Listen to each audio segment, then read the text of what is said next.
பிரியமானவர்களே, இயேசு கிறிஸ்துவின் நாமத்தில் உங்கள் எல்லாருக்கும் என்னுடைய அன்பின் வாழ்த்துக்கள். எப்படி இருக்கிறீங்க? நல்லா இருக்கிறீங்களா?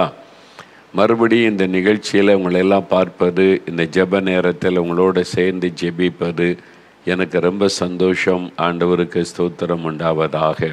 விழித்திருந்து ஜெபம் பண்ண வேண்டும், அதை குறித்து தியானிக்க போகிறோம். ஒவ்வொரு நாள் ஒவ்வொரு காரியத்தை ஆழமாக நீங்கள் பதிச்சுக்கிட்டாலே நல்லது. இதெல்லாம் ஜெபத்தினுடைய பல காரியங்கள், வேதத்தில் சொல்லப்பட்ட சத்தியங்கள். மத்தேயு 26:41 எடுத்துக்கொள்ளுங்க. வேத புஸ்தகத்தில் மத்தேயு எழுதின சுவிசேஷம், அதாவது புதிய ஏற்பாட்டில் 42வது பக்கம், 26:41 பாருங்க. நீங்கள் சோதனைக்கு உட்படாதபடிக்கு விழித்திருந்து ஜெபம் பண்ணுங்கள். ஆவி உற்சாகம் உள்ளது தான், மாம்சமோ பலவீனம் உள்ளது. இயேசு இங்கே ஒரு காரியத்தை சொல்லுகிறார். நீங்கள் விழித்திருந்து ஜெபம் பண்ணுங்கள், வாட்ச் அண்ட் ப்ரே என்பதாக ஆண்டவர் சொல்லுவதை பார்க்கிறோம். இது கெத்செமனே தோட்டத்தில் இயேசு கிறிஸ்து ஜெபம் பண்ண போகும்போது தன்னுடைய சீஷர்கள் 11 பேரோடு ஆண்டவர் போகிறார். யூதாசு அவன் காட்டி கொடுக்க போய்விட்டான். இப்போ அதில் 3 பேரை ஆண்டவர், யோவான், பேதுரு, யோவான், யாக்கோபை அழைத்து ஆண்டவர் நீங்கள் இங்கே விழித்திருங்கன்னா என் கூட சேர்ந்து ஜெபம் பண்ணுங்க, நான் அங்கே போய் ஜெபம் பண்ணுகிறேன்னு சொல்லி இயேசு தன்னோடு கூட இணைந்து ஜெபிக்க 3 சீஷர்களை அழைத்து கொண்டு போனால் அவங்க தூங்கிட்டாங்க. பாருங்கள், இயேசு ஜெபம் பண்ணிட்டு பார்த்தா நல்லா நித்திரை பண்ணுகிறார்கள். அப்புறம் ஆண்டவர் சொல்லுகிறார், நீங்கள் 1 மணி நேரமாவது என் கூட விழித்திருக்கக்கூடாதா? ஒரு ஏக்கத்தோடு கேட்டுவிட்டு விழித்திருந்து ஜெபம் பண்ணுங்கள் என்பதை ஆண்டவர் சொல்லுகிறார். இன்றைக்கு நம்மை பார்த்து சொல்லுகிறார், என் பிள்ளைகளே, நீங்கள் விழித்திருந்து ஜெபம் பண்ண வேண்டும் என்பதாக ஆண்டவர் சொல்லுவதை நாம் பார்க்கிறோம். ஒரு சகோதரி சொன்னாங்க, ஐயா ஜெபனால எனக்கு தூக்கமாக வந்துடுது அப்படின்னு சொல்கிறாங்க. பாருங்கள், சிலருக்கு ஜெபம்ன உடனே தூக்கம் வந்துடும். பார்த்துருக்கீங்களா? சர்ச்சில் கூட ஜெப நேரத்தில் அப்படியே தூங்க ஆரம்பிச்சிருவாங்க. எங்கேனாலும் ஜெபிக்க, அது மற்ற நேரம்லாம் வெளிப்பாக இருப்பாங்க. அந்த ஜெபானி தூக்கம் வந்துடும். ஒரு தூக்கத்தின் ஆவி அவளை பற்றி கொண்டு அவளை தூங்க வைத்து விடும். அது மாம்சம் பலவீனம் உள்ளது. அந்த மாம்ச பலவீனத்தில் சில சமயத்தில் நமக்கு தூக்கம் விடும் ஜெப நேரத்தில். இதான் சொல்லப்பட்ட ஆண்டவர் சொல்ல, ஆவி உற்சாகம் உள்ளது. ஆவி சொல்லும் ஜெபம் பண்ணு ஜெபம் பண்ணு ஜெபம் பண்ணுன்னு. மாம்சம் சொல்லும் இல்லை கொஞ்சம் ஓய்விடு, கொஞ்சம் ரெஸ்ட் எடு என்று சொல்லும். மாம்சமும் ஆவியும் ஜெபத்தில் போராடும். அதிகாலையில் விழிப்பு வரும். சில சமயத்தில் 4 மணிக்கு விழிப்பு வந்துடுமா? வழக்கமாக எழும்பி ஜெபிப்பீங்களா? 5 மணிக்குன்னு வைங்களேன், 5 மணிக்கு எழும்பி ஜெபிக்கிறேன், விழிப்பு வந்துடும். நீங்கள் பார்ப்பீங்க 5 மணி, இப்போ தானே 5 மணி, இன்னொரு 10 நிமிஷம் அப்படியே தூங்கிட்டு அப்புறம் எழும்பி ஜெபிக்கலாம் அப்படின்னு மாம்சம் சொல்லும். ஆவி சொல்லும், இல்லை எலும்பு ஜெபம் பண்ணு, இதை உடைய ஜெப நேரம் அப்படின்னு சொல்லும். மாம்சம் சொல்லும், இல்லை இன்னொரு 10 நிமிஷம் தானே, அப்படியே கொஞ்சம் கண்ணை செஞ்சுட்டு திருப்பி எழும்பிடலான்னு. அல்லது ஒரு 15 நிமிஷம் அப்படி ஓய்வெடு, 15 நிமிஷம் கழித்து பார்த்தா இன்னொரு 10 நிமிஷம் அப்படின்னு சொல்லி மாம்சம் நம்முடைய ஜெப நேரத்தை அப்படியே அது குலைத்து விடும், அழித்து விடும். ஆவி சொல்லும் ஜெபம் பண்ணுன்னு சொல்லி மாம்சம் ஒத்துழைக்காது, அப்படியே தூக்கம் செதி அப்படியே தூங்கி விடுவது. அதனால் தான் ஆண்டவர் சொல்லுகிறார், மாம்சம் பலவீனம் உள்ளது தான், ஆவி உற்சாகம் உள்ளது தானே. அதனால் நீங்கள் விழித்திருந்து ஜெபிக்கணும். ஆவியினாலே மாம்சத்தின் கிரியைகளை நம்ம ஜெயிக்கணும். மாம்சம் சொல்கிறதுக்கு கேட்கக்கூடாது. நமக்குள்ளே இருக்கிற ஆவி, அந்த ஆவியோடு தான் ஆண்டவர் இடைபடுவார். அது சொல்கிறதுக்கு தான் நம்ம கேட்கணுமே இல்லாமல் இந்த மாம்சம் சொல்கிறபடி கேட்கக்கூடாது. இதில் நீங்கள் கவனம் செலுத்தணும். இந்த ஆவியினாலே மாம்சத்தை நீங்கள் ஜெயிக்கணும், மாம்சத்தின் கிரிகளை அழிக்கணும்னு வேதத்தில் சொல்லப்பட்டு இருக்கிறது. அதனால் பார்த்திங்களா, இது சீஷர்கள் தூங்குறதை குறித்து தான் ஆண்டு சொல்லியிருக்கிறார். இப்போ லூக்கா 22:46 பாருங்கள். லூக்கா 22:46 இதே கெத்செமனே தோட்டத்தில் இயேசு கிறிஸ்து அந்த சீஷரோடு பேசும்போது ஒரு காரியம் சொல்கிறார். லூக்கா 22:46 பாருங்கள். அது 118வது பக்கத்தில் இருக்கிறாரு. ஆண்டு சொல்கிறார், நீங்கள் நித்திரை பண்ணுகிறது என்ன? சோதனைக்கு உட்படாதபடிக்கு எழுந்திருந்து ஜெபம் பண்ணுங்கள். அவங்க நித்திரை பண்ணுறாங்க, தூங்கிட்டாங்க, படுத்தே தூங்கிட்டாங்க. ஆண்டவர் அண்ணாந்த எழுப்பி சொல்லார், என்ன நித்திரை பண்ணுங்க, தூங்குறீங்க, எழும்புங்க, ஜெபம் பண்ணுங்க, சோதனைக்கு உட்படாதபடி ஜெபம் பண்ணுங்கள் என்று சொல்லுகிறார். அப்போது இந்த தூக்கம் தான் நம்முடைய ஜெபத்துக்கு ஒரு பெரிய தடை, அப்படி தானே? அதனால் சிலர் பகல் நேரத்தில் கூட ஜெபிக்கணும்னு சொல்லிட்டா தூங்க ஆரம்பிச்சிருவாங்க. அது ஒரு ஆவி. உங்களுடைய மனசுலையும் மாம்ச பலவீனம், என் மாம்சம் பலவீனம்னு இயேசுவே சொல்லியிருக்கிறார்ல, மாம்சம் பலவீனம் உள்ளது தானே, அதனால் தூங்கும், ஆவி தானே உற்சாகம் உள்ளது அப்படின்னு சாக்கு போக சொல்லுவாங்க. ஆனால் ஆவியினாலே மாம்சத்தின் கிரிகளை நம்ம ஜெயிக்கணும். அப்போ தான் ஜெபத்தில் வளர முடியும். அதனால் விழித்திருந்து ஜெபிக்க நம்ம அர்ப்பணித்து கொள்ளணும். விழிப்பாயிருந்து ஜெபிக்க எனக்கு கிருபை தாரும் ஆண்டவரேன்னு நம்ம ஜெபிக்கணும். உற்சாகமான ஆவினாலே என்னை நிரப்பும். சங்கீதம் 51:11-12 சங்கீதக்காரன் சொல்கிறால, உற்சாகமான ஆவியினாலே என்னை தாங்கும். அப்போ நீங்கள் ஜெபிக்கணும், உற்சாகமான ஆவினாலே நிரப்பும். இந்த தூக்கத்தின் ஆவி என்னை விட்டு விலகட்டும். நான் உற்சாகமான ஆவினாலே நிறைந்து ஜெபிக்கணும்.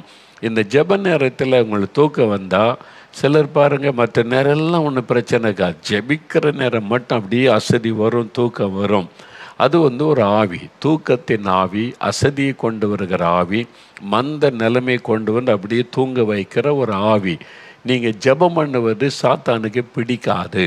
ஏன்னா உங்களுடைய ஜெபம் சாத்தானை பாதிக்கும். ஜெபந்தான் சாத்தானை பாதிக்கும்.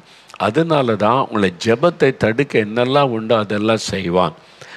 நீங்கள் தானியேலுடைய சரித்திரத்தில் பார்க்குறோம்ல, 30 நாள் அவன் ஜெபிக்காமல் இருக்கணும். அந்த ஜெபத்தை ஒன்லி 30 days தான். அந்த ஜெபத்தை நிறுத்துறதுக்கு ஒரு சட்டத்தையே ஏற்றும்படி சாத்தான் கொண்டு வருகிறான். அப்போ நம்முடைய ஜெபத்தை தடுக்க தூக்கத்தை கொண்டு வந்து உங்களை தூங்க வச்சுட்டா ஜெப நேரம் போய்விடும். நிறைய பேருடைய ஜெப நேரம் அப்படி வீணாகிறது. ஜெபிக்கெல்லாம் போயிடுவாங்க, ஜெபரைக்கெல்லாம் போயிடுவாங்க, அங்கே போன உடனே அப்படியே உட்காந்து தூங்கிடுவாங்க. உங்களுக்கு அந்த பாதிப்பு இருக்குல்ல, இன்றைக்கு நீங்கள் ஜெயிக்க போகிறீங்க. அந்த தூக்கத்தின் ஆவியை கடிந்து கொண்டு ஜெபித்து உற்சாகமான ஆவியினால் நிரப்பப்பட போகிறீங்க. நீங்கள் தொடர்ந்து உற்சாகமாக ஜெபிக்கணும்னு கர்த்தர் விரும்புகிறார். அதனால் நீங்கள் இந்த உற்சாகமான ஆவியை எப்பொழுதுமே பெற்றுக்கொள்வதில் கவனமாக இருக்கணும். அதுக்கு என்ன செய்யணும்? இந்த தூக்கத்தின் ஆவி போகிறதுக்கு என்ன பண்ணணும் அப்படின்னு சொன்னால், கொலோசியர் 4:2 பாருங்களேன். அங்கே ஒரு அருமையான ஆலோசனை ஆவியானவர் பவுல் மூலமாக எழுதி வைத்திருக்கிறார். கொலோசியர் 4:2 278 பக்கத்தில், இடைவிடாமல் ஜெபம் பண்ணுங்கள், ஸ்தோத்திரத்துடன் ஜெபத்தில் விழித்திருங்கள். நல்லா பாருங்கள், ஸ்தோத்திரத்துடன் ஜெபத்தில் விழித்திருங்கள்.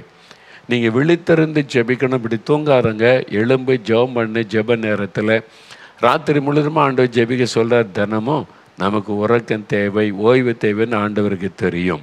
அதனால் தூங்குகிற நேரத்தில் ஆண்டவர் அதிகாலையில் எழும்பி ஜெபிக்க அர்ப்பணிச்சிருக்கிறோம்ல, 4 மணிக்கு எழும்பி ஜெபிக்கணும், 5 மணிக்கு ஜெபிக்கணும்.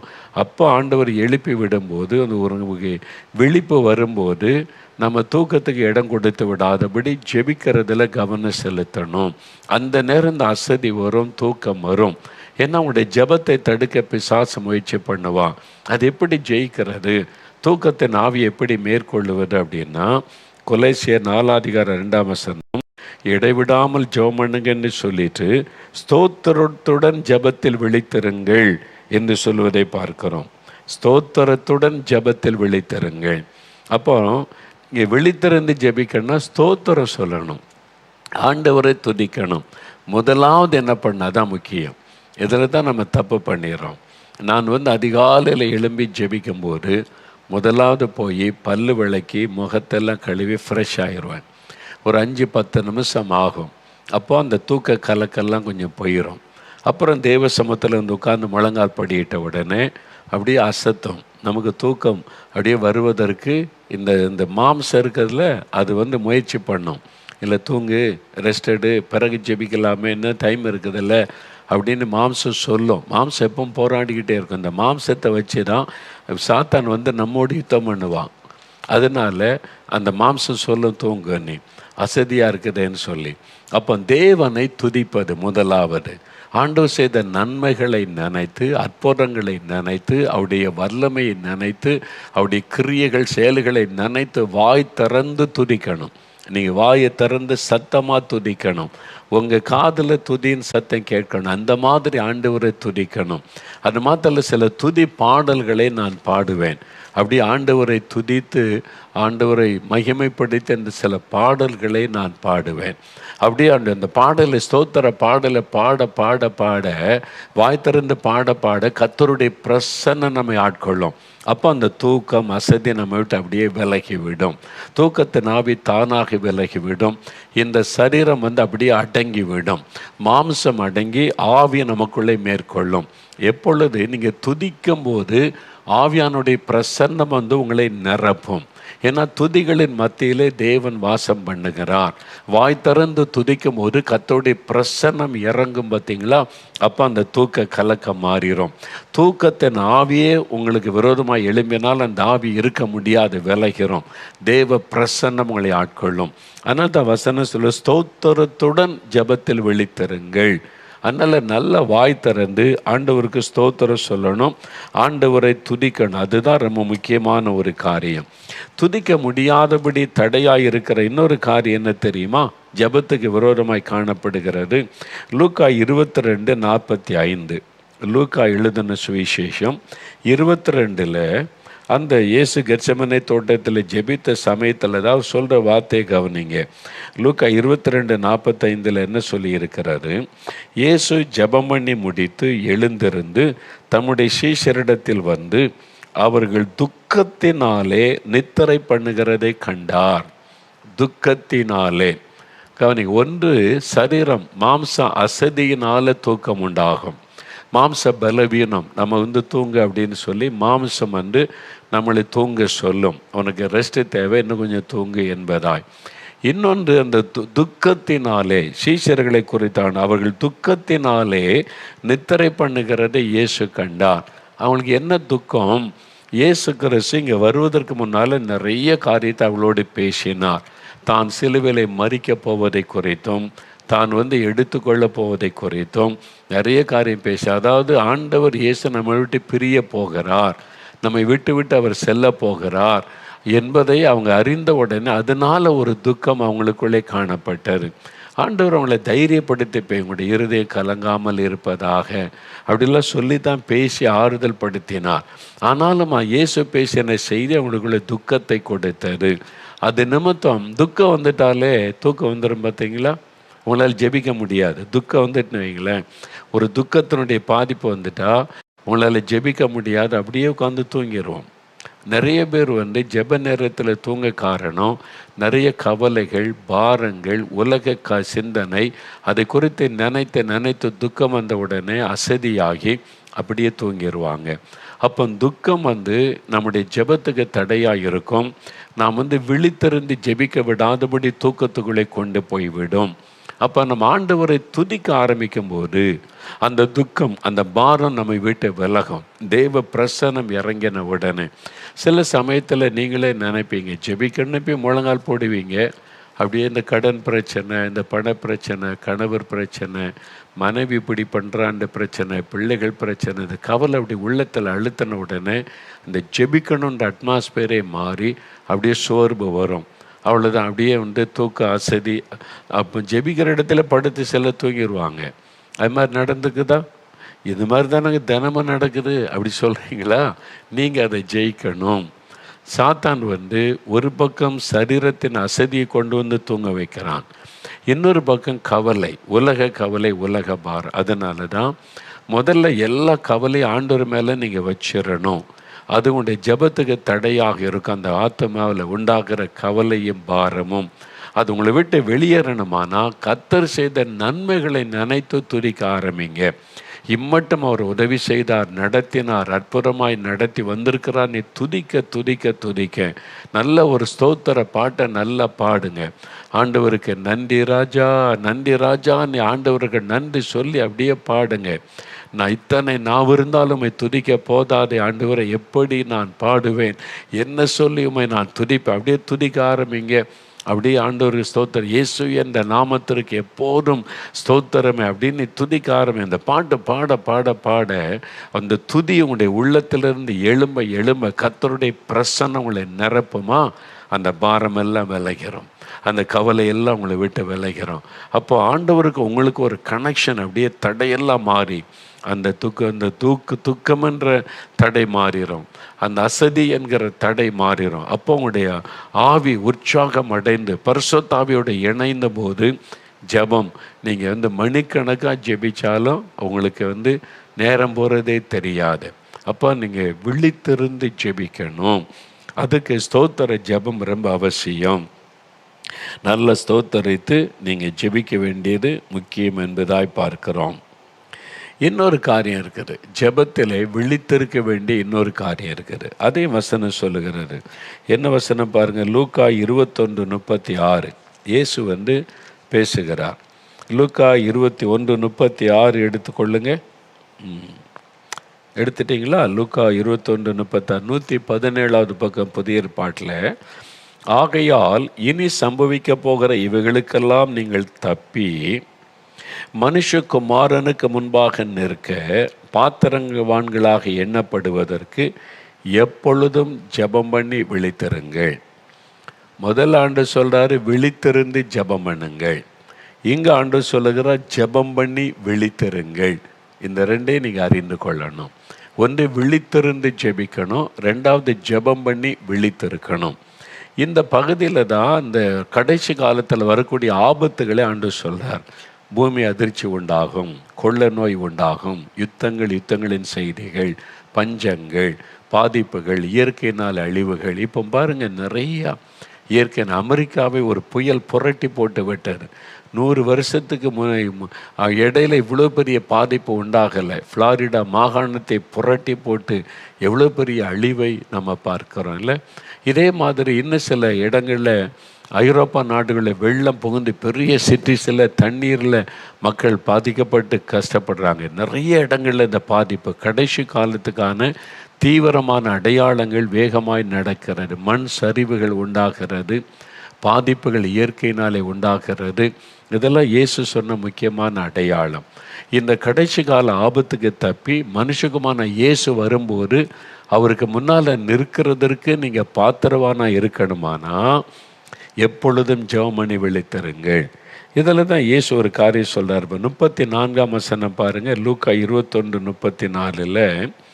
உங்கள் இருதயங்கள் பெரும் திண்டினாலும் வெறியினாலும் லௌகீக கவலைகளினாலும் பாரமடையாதபடிக்கும் நீங்கள் நினையாத நேரத்தில் அந்த நாள் உங்கள் மேல் வராதபடிக்கும் எச்சரிக்கையாயிருங்கள்.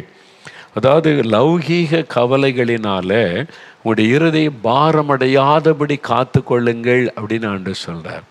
லௌகீக கவலை இன்னைக்கு நிறைய பேருக்கு கவலை கவலை கவலை. இதுக்கு என்ன பண்ண, அதுக்கு என்ன பண்ண, பிள்ளைகளுடைய எதிர்காலம், இந்த உலக காரியத்தை குறித்த கவலை தான். நம்ம கவலைப்பட வேண்டியது ஆவிக்குரிய காரியம். இவ்வளோ பெரிதான ரட்சிப்பை குறித்த கவலை இருந்தால் எப்படி தண்டனைக்கு தப்ப முடியும்? அதனால் எல்லாரும் ரட்சிக்கப்படணுமே, குடும்பம்லாம் ரட்சிக்கப்படணுமே, வருகைக்கு ஆயத்தப்படணுமே. ஆவிக்குரிய காரியத்துக்கு ஒத்த சிந்தனை தான் இப்போ நமக்கு அதிகமாக இருக்கணும். ஆனால் சாத்தான் என்ன பண்ணுவான், அந்த ஆவிக்குரிய காரியத்தை ஒதுக்கி விட்டு உலக காரியத்தை குறித்த கவலையை உள்ளத்தில் வச்சிடறான். எதிர்காலத்தை குறித்த கவலை, தேவையை குறித்த கவலை, வியாதியை குறித்த கவலை, பிள்ளைகளை குறித்த கவலை, அந்த கவலை. இந்த சிலருக்கு வெறும் கவலை, எதுக்கு கவலைப்படுன்னு தெரிய கவலைப்பட்டுக்கிட்டே இருப்பாங்க. இந்த கவலை லௌகீக காரியம், உலக காரியத்தை கவலையை உள்ளத்தில் வச்சு நிறைய பேருடைய வாழ்க்கையை சாத்தான் முடக்கி விடுகிறான். அப்போ அவங்களால ஜெபிக்க முடியாது, சந்தோஷமாக இருக்க முடியாது, துதிக்க முடியாது. அவனுடைய ஆவிக்குரிய வாழ்க்கையை பாதிக்கப்படும். அதனால தான் அதுக்கு இடம் கூடாதுருங்க ஆண்டு சொல்றார். இந்த உலக காரியத்திலே கவனம் செலுத்தி ஆவிக்குரிய காரியத்தை விட்டுறாதங்க. ஆவிக்குரிய காரியத்தில் கவனம் செலுத்தினா உலக காரியம் தன்னால் நடக்கும். அதான் முதலாவது தேவனுடைய ராஜ்யத்தையும் அவருடைய நீதியும் தேடுங்கள், அப்பொழுது எல்லாம் உங்களுக்கு கூட கொடுக்கப்படும் இருக்குல்ல. அதனால தான் நான் சொல்கிறேன், ஜெப நேரத்தில் கூட 1 மணி நேரம் ஜெபிக்கிறீங்கன்னா முதலாவது தேசத்துக்கு ஜெபிங்க, சபைகளுக்காக ஜெபிங்க, எல்லாருடைய ரட்சிப்புக்காக ஜெபிங்க, ஆளுகிறவங்களுக்காக ஜெபிங்க, வசனத்தில் சொல்லப்பட்ட எல்லாத்துக்கும் ஜெபிச்சுட்டு கடைசி ஒரு 5 நிமிஷம் உங்களுக்காக ஜெபம் பண்ணுங்க. உங்கள் காரியத்தை ஆண்டவர் மேலே வச்சுருங்க, அவ்வளோதான். அதுக்கு கடைசி இடம் கொடுங்க. உலக காரியத்தையே பேசி பேசி அதுக்காகவே ஜெபம். சிலர் மணிக்கணக்காக சாத்தானுடைய தந்திரமே உங்களை தேசத்துக்காக மற்றவங்களுக்காக ஜெபிக்க விடக்கூடாது. அதை திசை திருப்ப ஒரு குடும்பத்தில் பிரச்சனை உண்டா, ராத்திரி பகல் அதுக்கே ஜெபம் பண்ணிட்டு இருப்பாங்க. உபவாசம் பண்ணி இதுக்கே ஜெபிக்க, எதுக்கு உலக காரியம், குடும்ப காரியம், இதுக்கே மணிக்கணக்காக நாள் கணக்காக ஜெபித்து வீணாக்குவாங்க. நீங்கள் அதெல்லாம் விட்டுட்டு அந்த கவலை ஆண்டு பிள்ளைகளுக்கு குறித்த கவலை உம்முடைய பச்சிடுறேன். என் மகனை குறித்த கவலை, மகளை குறித்த கவலை, கணவரை குறித்த கவலை, இந்த தேவை எல்லாத்தையும் வச்சிடுறேன். நான் தேசத்துக்காக ஜெபிக்கிறேன், இப்போ உம்முடைய பிரசன்னத்தை தாரும். அது மாதிரி கவலையிலேருந்து விடுதலை பெற்றுக்கொள்ளணும். அது உங்களுடைய ஜெபத்தை தடுத்து விடும். அதுதான் ரொம்ப முக்கிய, கவனம் செலுத்தணும். அப்போது கவலை என்கிற அந்த பாரம் உங்களை விட்டு விலகிறணும். அது உங்களுடைய ஜெப நேரத்தை பாதித்து விடும். அதனால தான் சொல்லப்பட்டிருக்கிறது, ஆண்டவர் சொல்லுகிறார் இங்கே, நீங்கள் விழித்திருந்து ஜெபிக்கணும், ஜெபம் பண்ணி விழித்திருக்கணுமா. இங்கே ஆண்டவர் சொல்கிறார், எப்பொழுதும் ஜெபம் பண்ணி விழித்திருங்கள் அப்படின்னு ஆண்டவர். அதுக்கு என்ன அர்த்தம்? ராத்திரிலாம் தூங்காமல் அப்படியே விழிச்சே இருக்கிறதா, கண்ணை திறன் அப்படியே விழிச்சே இருக்க, அது எல்லாம் அர்த்தம். ஆவிக்குரிய ஒரு விழிப்புணர்வு உங்களுக்கு தேவை. நீங்கள் என்ன காரியத்துக்கு ஜெபிக்கிறீங்களோ அது என்ன நடக்கிறது என்ன கவனிக்கணும், விழிப்பாக இருந்து கவனிக்கணும். நான் இதுக்காக ஜெபிக்கிறேனே இது நடக்கிறதா, இதுக்காக ஜெபிக்கிறேனே இது நடந்திருக்கிறதா, நான் இந்த தேசத்துக்காக ஜெபிக்கிறேனே அந்த தேசத்தில் என்ன நடக்கிறது, நான் இஸ்ரவேல் தேசத்துக்காக ஜெபிக்கிறேனே அப்போ இங்கே என்ன நடந்து கொண்டு இருக்கிறது, இந்தியா தேசத்துக்காக ஜெபிக்கிறேனே அங்கே என்ன நடக்கிறது, வாலிபர்களுக்காக ஜெபிக்கிறேனே வாலிபர் மத்தியில் என்ன நடந்து கொண்டு இருக்கிறது. அதை நீங்கள் விழிப்பாக இருந்து கவனிச்சிங்கன்னா உங்கள் ஜெபத்துக்கு பதில் வருவது தெரியும். அப்போ நீங்கள் இன்னும் உற்சாகமாய் ஜெபிக்க முடியும். அதனால தான் பார்க்குறோம். ஏன் நம்ம விழிப்பாக இருக்கணும்னா, இன்னொரு காரியம், 1 பேதுரு 5:8 நம்ம ஜெபம் பண்ணி விழித்திருக்கணும்னு ஆண்டவர் சொல்ல காரணம், 1 பேதுரு 5:8 தெளிந்த புத்தி உள்ளவளாக இருங்கள், விழித்திருங்கள். பார்த்தீங்களா? தெளிந்த புத்தியாக இருக்கணுமா, விழிச்சிருங்க. எதுக்காகன்னா, உங்கள் எதிராளியாகிய பிசாசானவன் எவனை விழுங்கலாமோ என்று வகைதோடி சுற்றி திரிகிறான். எதிராளியாகிய பிசாசு, ஜெபத்துக்கு எதிராளி அவன்தான், பிசாசு தான். கட்சிக்கிற சிங்க மாதிரி ஜெபத்தை தடுத்துடணும். தனிப்பட்ட முறையில் ஜெபிக்கிற ஆளை குறிவைத்து அவங்களுடைய ஜெபத்தை கெடுக்க தூக்கத்தை நாவியை கொண்டு வருவான், கவலையை கொண்டு வருவான், அசதியை கொண்டு வருவான், முடக்கிவிட நினைப்பான். ஆனால் நீங்கள் ஜெயிக்க முடியும்.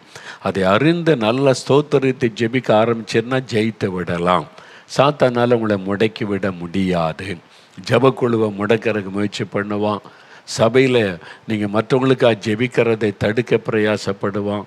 இது மாதிரி பிசாசு ஜெபத்துக்கு ஒரு விதமாக பலமாக செயல்படுவான், எதிராளியாகிய பிசாசு.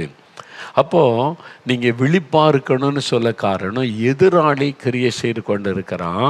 அதனால் என் பிள்ளைகளாகிய நீங்கள் ஜெபம் பண்ணி விழிச்சிருங்க, விழிப்பாக இருங்க. ஆவியிலே ஒரு விழிப்புணர்வு நமக்கு தேவை. இதுதான் ஆண்டு சொல்கிறார். அப்போ நீங்கள் தேவ சமூகத்தில் போகும்போது, ஏன் இந்த நாள் எனக்கு சோர்வாக இருக்குது, தேவ சமூகத்தில் காத்திருந்து ஆவியிலே செபிக்கும் போது ஆவியானவர் அதை விளங்கப்படும். ஆவியிலே ஒரு விழிப்புணர்வு இருந்தால், ஜெபம் பண்ணி நீங்கள் விழிப்பாக இருந்தீங்கன்னா அந்த சாத்தானுடைய தந்திரத்தை அறிந்து மேற்கொள்ள முடியும். பிசாசனுடைய தந்திரங்கள் கிரியைகளை ஆவியானவர் வெளிப்படுத்துவார். நீங்கள் ஈஸியாக மேற்கொள்ள முடியும். ஜெபத்திற்கு தடை உண்டு பண்ண நினைக்கிற ஆவியை நீங்கள் ஜெயிக்க முடியும். நீங்கள் விழித்திருந்து ஜெபிக்க முடியும். அதனால் நீங்கள் பிசாசு கொண்டு வருகிற சோர்வு கவலையினால் சோர்ந்து போயிடாதுங்க. அதனால் ஜெபிக்கலாம் முடியாதுப்பா நம்மளால் அப்படின்னு சொல்லி விட்டு விடாதருங்க. உங்களால் முடியும். அதனால தான் ஆண்டவர் ஜெபிக்க சொல்லுகிறார். உங்களால் ஜெயிக்க முடியும், இந்த போராட்டத்தை ஜெயிக்க முடியும். அதனால் ஜெபம் பண்ணி விழித்திருங்க. அதை கவனமாக இருங்க, ஆவியிலே விழிப்பாக இருக்கணும். நீ கண் மூடி ஜெபிக்கும் போது ஏன் இந்த மாதிரி காரியம்னு கவனமாக பார்க்கணும். நாங்கள் சில தேசங்களுக்கு போகும்போது, நான் உணர்ந்தது சில ஆண்டுகளுக்கு முன்னால் சில தேசத்துக்கு போயிருக்கும்போது, அதாவது 30 வருஷத்துக்கு முன்னால் மலேசியாவுக்கு ஊழியத்துக்கு போயிருந்தபோது என் கூட ஒரு ஊழியக்காரை அழைச்சிட்டு போனேன். நல்லா டீச் பண்ணுவார். அதனால் கேம்பு நடந்ததில் டீச்சிங்கை அழைச்சிட்டு போனேன். அவர் சொன்னார், அண்ணே இந்த ஊரில் என்னால் ஜெபிக்கவே முடியல, ஜெபிக்க முழங்கால் போட்ட தூக்கமாக வருது, ஜெபிக்கவே முடியல என்பதாக சொன்னார். ஆவிக்குரிய அட்மாஸ்பியர் ஒரு இருளின் ஆதிக்கம். அதனால் ஜெபத்துக்கு விரோதமாக ஆவி போராடுறதுனால ஜெபிக்க விடாதபடி நம்மை பலவீனப்படுத்தி ஜெபத்தை தடுக்க போராடும். அப்போ கொஞ்சம் கஷ்டப்பட்டு தான் நீங்கள் ஜெபிச்சு மேற்கொண்டு வரணும். ஆனால் இப்போ ஜெபம் பெருக பெருக பெருக இப்போ அப்படி கிடையாது. இப்போ போனால் ஃப்ரீயாக ஜெபிக்கலாம். இப்போ எதுக்கு 4 மாடிக்கு நிறைய பேர் ஜெபிக்க வராங்க? 24 மணி நேரம் ஜெபம் நடந்துக்கிட்டே இருக்கிறதுனால இங்கே வந்தால் ஜெபத்துக்கு உங்களுக்கு கஷ்டமே இருக்காது. ஈஸியாக அப்படியே நீங்கள் ஒரு ப்ரேயர் அந்த அட்மாஸ்பியருக்குள்ளே நுழைஞ்சிருவீங்க, ஈஸியாக ஜெபிக்க முடியும். சில தேசத்துக்கு போனால் ஜெபிக்கிறதே கஷ்டப்படும், விழித்திருந்து ஜெபிக்க முடியாது, ஜெபித்தா சோர்பா வரும். காரணம் அங்கே உள்ள இந்த இருளின் ஆதிக்கங்கள்.